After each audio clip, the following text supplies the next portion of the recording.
Hi, hello guys! Magandang araw sa inyo lahat. Ako nga pala ito ulit, si Mary Chen Bandarada. At guys, ito nga po pala, i-share ko lang sa inyo ang mga nakaraang pangyayari natapos na sa aking pamamasyal ng mga nakalipas na buwan.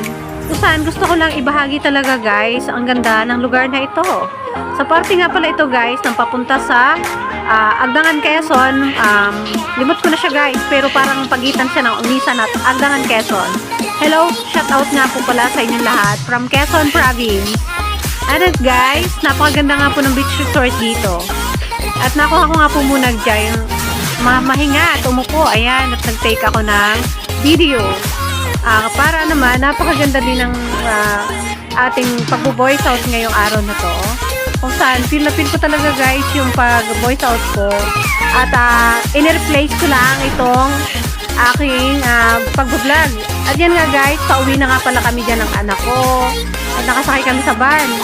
Inuulit ko nga po, ito nga po pala ay replay lang itong video na to kung saan gusto ko lang i-share nga po yung lugar na napuntahan ko.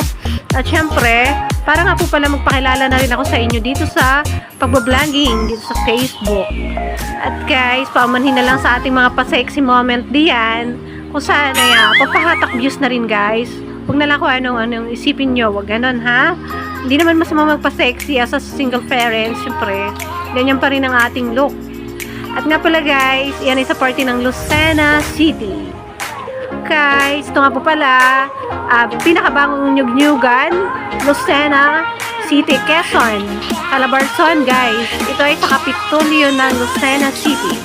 Sa Quezon, kung saan-saan, may kanya-kanya na nga po guys. Diya mga kubo-kubo sila. At mga tinda nila, kung ano ang kanilang pinagkakakitaan sa isla, at sa kanilang mga bayan. Sorry guys. Shout out po sa Quezon, sa Nyugyugan, yan sa Lucena City. At guys, yan nga po pala, napakarami ng customer nila.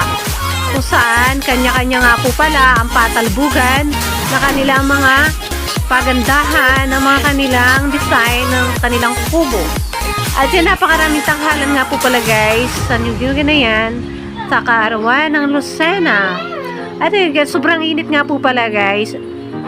Yan nga po pala dito sa Lucena sa Kapitolyo, kung saan tanghali ng oras na yan. Ayan, shout out pa from Pagbilao, Quezon. Ayan, ang kanilang mga tinda. Hindi ko na guys pinasok yan kasi wala pa akong pambili, charot. Okay? Nga pala, still continue natin ang ating pag-vlog. Ayan. Kita nyo, Quezon Convention Center ng Lucena. At napakainit guys, wala nga po palang payong. Ayan, puro nyug talaga. Kaya nga nyug-nyugan eh. Nyug as in nyug. Pero guys, hindi naman siguro kamahalan ng mga tinda nila dyan. Ang gaganda talaga ng pagkaka-design ng kanilang mga paninda at mga decoration nila. Panalo, shout out from Unesan, Quezon. Hello guys, sa inyong lahat, to all of you. Quezon nga po guys, Calabarzon. At then, etong isa, hindi ko na na-videohan yung place nila. Pagbilaw yung isa. Then, yung isa ay, ano nga ba to? Oy, di ba? Panalo talaga ang kanilang disenyo. Talagang probinsya. Ang probinsya guys, dami nilang customer. May nakain pang pansit sabab, Lokban. Shout out from Lokban, Quezon. Sobrang init nga po pala guys diyan. Talagang humahanap na ako ng area dyan, ng makanlong na place. Nga pala guys, ayan ang Tayabas. Ano tong isang to? Saan nga pala guys yan? Next naman. Nga pala, Pulilio Island. Shout out. Pulilio. And Patnanungan, Quezon na rin. Nga po, from Quezon tayong lahat dito. Pakipollow naman to guys. Mamayang gabi nga po pala, mag-live ako. Pupunta kami dyan mamayang gabi. Para naman mailaw, makulay ang buhay sa pamamagitan ng ilaw. Mamaya pa yon, gabi. Kaya naman, hanap muna ako ng papahingahan diyan. Thank you for watching guys. God bless to all of you.